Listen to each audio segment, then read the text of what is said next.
one idea I'd like to say here, Eckhart Tolle has this concept of working with the pain body, transmuting the pain body with awareness and into presence. I think that's a beautiful, his own version of this whole area of non-expression of negative emotions and transmutation, bringing awareness to it. That's very beautiful and corresponding totally with this fourth way work. And there's this area where he talks, which actually I notice in myself, where when somebody's pain body is activated, it activates our pain body. So this is very interesting relationally to be aware of that. And so even if we are kind of very aware and conscious and in a good space, somebody comes at us in some way, especially somebody that is in our family or intimate relationship, that there's a strong temptation and strong pull to kind of react because somehow the pain body wants company.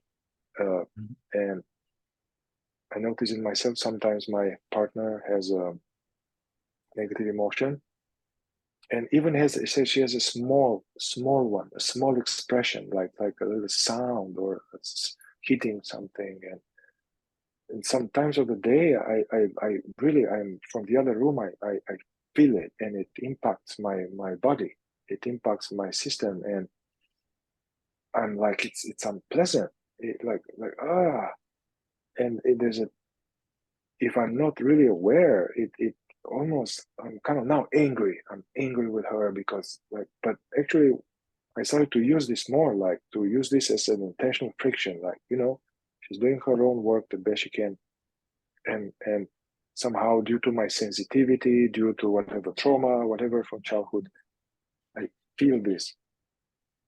And to just witness and allow this discomfort in my body, which is actually fear. There's some fear or some old energy from the past that if I'm not aware enough, it can go now into disconnecting from her, judgment, blame, angry with her, which would be a defense.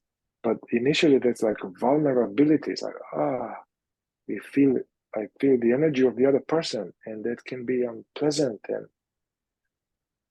yeah, it's more advanced work, so to say. It reminds me, Mihai, it's another little area where this pain body thing and how we resonate with each other's pain body, and that a useful area to observe is becoming negative about the fact that somebody else is negative.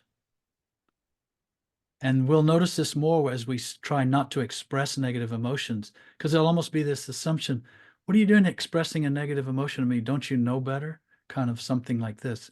So we become negative about the fact that somebody else is negative. And especially if they're negative toward us, we feel even more, we allow ourselves even more the right to become negative back. And you can see this in couples and intimate relations. We toss the ball of negative emotions back and forth, and now you have to catch it, and now you're negative, and we almost like it. Our instinctive center, our false personality, likes it when somebody else catches the ball of negativity, and then we feel relieved for a moment.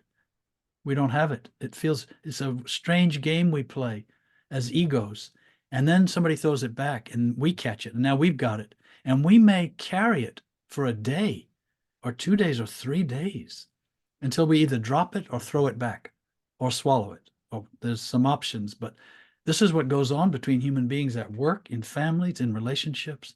Very interesting area to observe.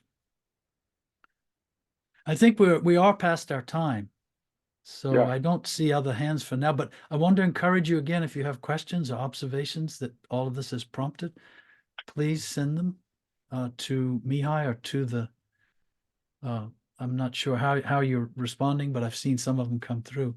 Those are very helpful. And we will continue with this subject in a different fashion Next week. next week. So, because this is a big area.